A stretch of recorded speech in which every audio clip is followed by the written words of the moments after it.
Thank you very much indeed for that. Could I now please call President Silaanyo of Somaliland? I thank the British government for hosting this conference. It's a great pleasure for me and my delegation to be here today on behalf of Somaliland.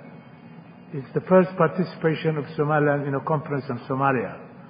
We're here because of the friendly persuasion of the government of the United Kingdom, with which we had a shared history, but we are also here because we have a strong interest in regional stability, and we believe that we can share our views about stability and recovery in Somalia, drawing in partly on lessons we have learned in Somaliland. I consulted widely with the political and civil society leaders of Somaliland before deciding to accept the invitation to the conference. Somaliland's two legislative bodies, the Council of Elders and the Council of Representatives, have both endorsed our participation in this conference. Such culture of consultation and democracy exists in my country. I fully understand the complexity of the problems faced by the people of Somalia, and as their brothers and sisters, we feel an empathy that others cannot, however deep and genuine their sympathies are.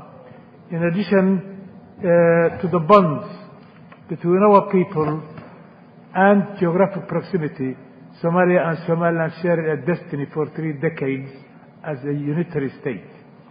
The international discussions on stabilizing Somalia have all shared the assumption that stabilization and recovery will be most likely to occur on the basis of the existing de jure boundaries of the state.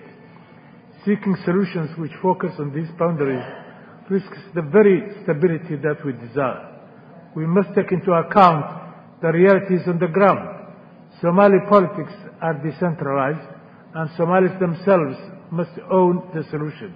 This will not be achieved by a top-down imposition of a recreated centralized state. A bottom-up approach to state building should be preferred. We also firmly believe that an increased support to Somaliland would help to promote stability and recovery in Somalia, because it would strengthen our role as an example of how to build peace and democracy in a similar political culture. Somaliland built peace and democracy through an indigenous bottom-up process drawing on traditional conflict resolution methods. Somaliland actively collaborates in the fight against terrorism and piracy in the region. On Tuesday this week, our parliament approved an anti-party law and a prison transfer law, which will further contribute to our commitment to the fight against piracy. Attracting foreign direct investment is critical for the future prosperity of Somaliland.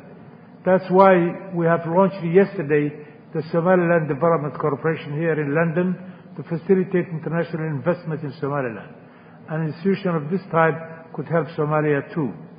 We do not believe that a reconstituted state within the de jure boundaries is the recipe for the stability and recovery that we all hope for. The people of Somaliland chose the path of independence more than 20 years ago, and we cannot turn back. To do so would be to deny our current history, our achievements, and our political reality.